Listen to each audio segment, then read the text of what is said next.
ingatan abang makin hari makin merosot.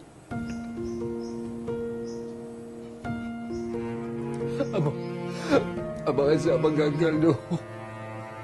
Abang gagal ke no? Abang. Abang pandang tu. Abang pandang tu.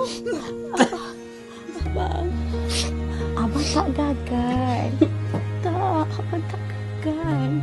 Abang cuma lupa je kan.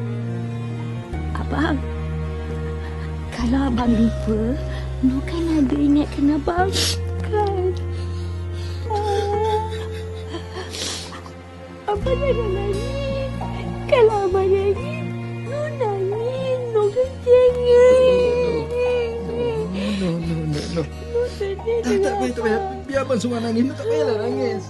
Kalau Nur nangis, nanti abang kena pujuk Nur. Patut masa sekarang ni Nur yang pujuk abang, bukan abang pujuk Nur. Nur dah makan belum? Nur lapar. Kalau lapar kenapa tak makan? Nah, mari kita makan. Tunggu abang suap.